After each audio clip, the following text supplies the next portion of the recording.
Здравствуйте! Это передача «История в настоящем». С вами я, Лана Ильина. И сегодня у нас состоится разговор с заместителем председателя правительства Республики Саха-Якутия Сергеем Местниковым. Здравствуйте, Сергей Васильевич. Добрый день. Вы курируете области образования и культуры. Расскажите, пожалуйста, о том, как развивается у нас образование в последние годы.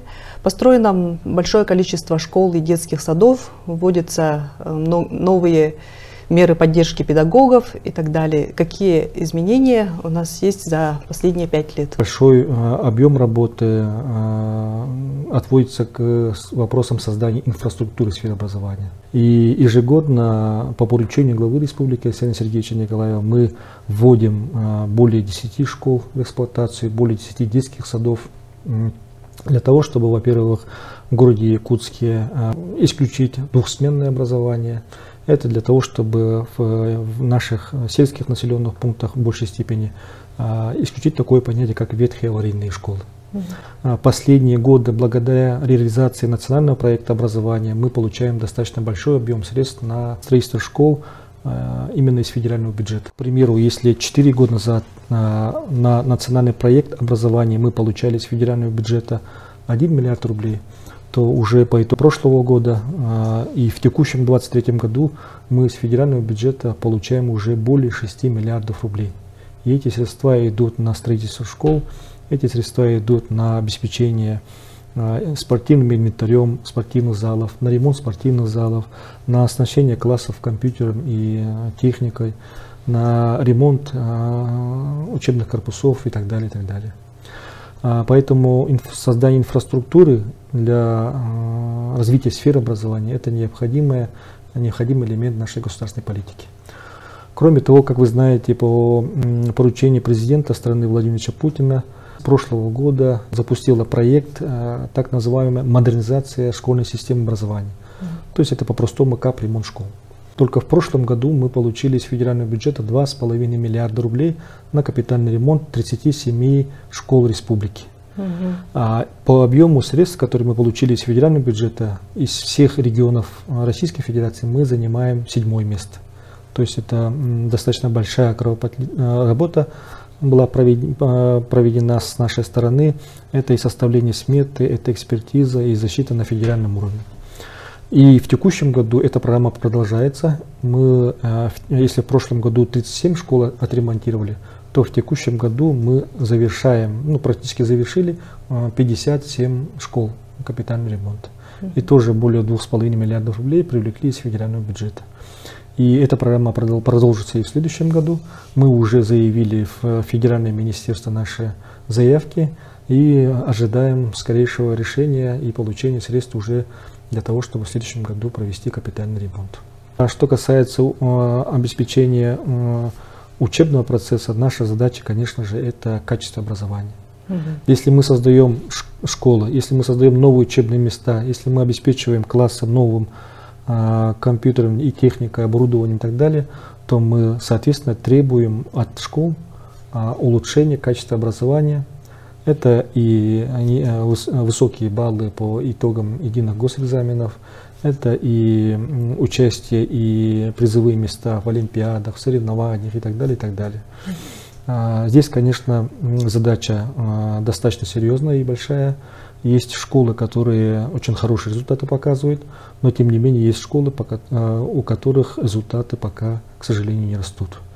И задача перед системой образования, чтобы повсеместно, независимо от мест, школы были конкурентоспособными, а выпускники после окончания школ или 9 класса, или 11 класса поступали в желаемое учебное заведение и стали специалистами в тех или иных отраслях.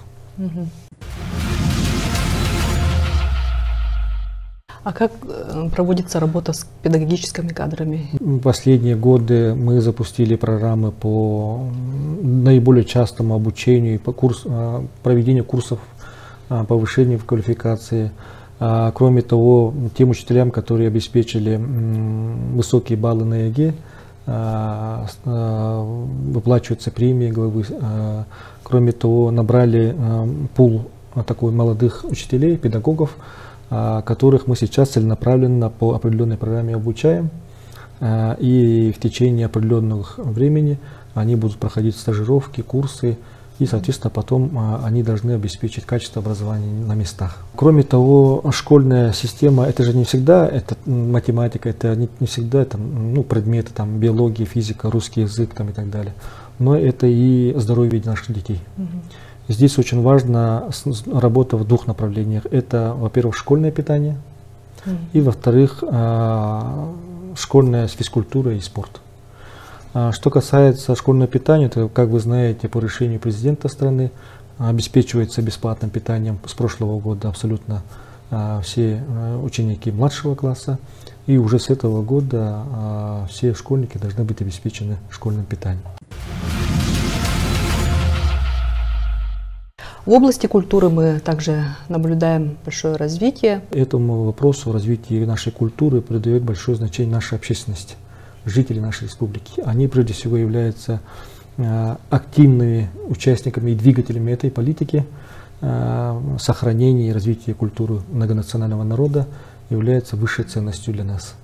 И с этой целью реализуется и государственная программа в сфере развития культуры. Прошлый же год, 2022 год, был объявлен президентом страны Владимиром Ильичем Путиным годом культурного наследия народов республики. И благодаря именно этим мероприятиям мы многие проекты восстановили, многие проекты реализовали, и абсолютно по всем направлениям сферы культуры наблюдается очень активное, бурное развитие. В прошлом году более 100 мероприятий республиканского, российского, международного характера были реализованы только на территории одной нашей республики. Кроме того, мероприятия и проекты были реализованы на территории других городов Российской Федерации, за рубежом. Это пропаганда нашей культуры. Конечно же, к созданию, опять же, вопроса создания инфраструктуры культуры уделяем внимание. Это строительство сельских домов культуры. Опять же, нацпроект «Культура» обеспечивает нам решение этой задачи. И в прошлом году, и в текущем году мы за счет финансирования из федерального бюджета в рамках нацпроекта культуры строим и завершаем объекты культуры в сельской местности. По соглашению между главой республики Арсением Сергеевичем Николаевым и крупной нашей промышленной компанией «Алроса» были возведены дворцы культуры в больших наших центральных районах. Это в селе Барагунцы дворец культуры имени Кулюмнюля, это в селе Майя Мегино-Кангаласского улуса дворец культуры имени Хадулова, это в селе Намса Намского улуса дворец культуры имени Максима Кирилловича Амосова. Это все три объекта, которые бесплатно подарены компанией «Алрос» республики для нашего народа. И сегодня они уже работают, поэтому создание инфраструктуры это является приоритетом государственной политики. Кроме того, опять же, за счет внебюджетных средств был построен Народный театр в городе Нюрбень Нюрбинского улуса. За счет средств федерального бюджета, республиканского бюджета построен дворец культуры имени Марка Жиркова в городе Вилюйске. Вот это я крупный объект называю. Кроме того, и вот, как я уже сказал, в сельской местности, в наслегах, в небольших населенных пунктах, где проживает 500 человек, 600 человек, строятся дома, сельские дома культуры. Одним из таких значимых для отрасли культуры решений в прошлом году было подписание главой республики указа о поддержке, о создании единой системы домов Аланхо и поддержке Аланхо-Сутов, Запивалова Сохая и Кузнецов. Согласно этому указу, в 11 улусах имеющиеся дома Аланхо объединены в единую сеть. Их работа будет централизованно обеспечиваться методически, методологически. Кроме того, они должны каждый год защищать свою работу на уровне Министерства культуры и получать финансирование на реализацию своих проектов и мероприятий для пропаганды и реализации традиционной культуры народа Саха. Кроме того, значит, как вы знаете, учреждены стипендии Аланхо-Сутам, Запивалам Асохой и Кузнецам. Это дало мощный толчок тому, чтобы молодежь, старшее поколение, да и детей школьного возраста приобщиться к культуре. И сейчас мы наблюдаем большой интерес со стороны молодежи, со стороны учебных заведений, школ к изучению этих видов нашей культуры и искусства. Надеемся, что это будет продолжаться и эффективность реализации указа будет ощущаться из года в год. Широко обсуждается тот факт, что Владимир Путин, президент страны, подписал указ о создании кинопавильона в республике. Сегодня в Российской Федерации есть 3 региона, которые являются лидерами в сфере кинопроизводства. Это Москва, это Санкт-Петербург и это Якутия. И мы являемся вместе с Москвой и Санкт-Петербургом флагманом отрасли кино сегодня. Я считаю, что это прежде всего интерес, энтузиазм наших работников в сфере кинопроизводства, наших режиссеров, продюсеров, артистов. Ну и глава республики эту сферу очень сильно поддерживает.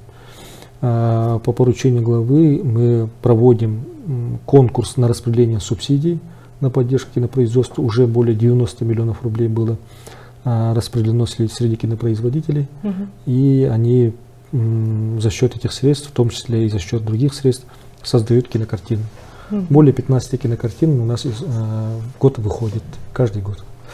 Ну и учитывая этот вклад в отрасли российского кино, президентом страны Владимиром Путиным поддержана инициатива республики о том, чтобы здесь, в Якутске, создать кинопавильон общероссийского масштаба, в котором будут созданы все условия для работы наших режиссеров, продюсеров и артистов. По сути, из этого кинопавильона, не выходя, можно снимать высокопрофессиональное кино с участием наших артистов и выйти на совершенно новый, еще более такой мировой уровень. Эта задача поставлена. Сейчас вместе с отраслью кино Министерство культуры отрабатывает все организационные моменты. И я думаю, что в скором времени мы приступим к реализации этого масштабного проекта. Спасибо, Сергей Васильевич, за разговор.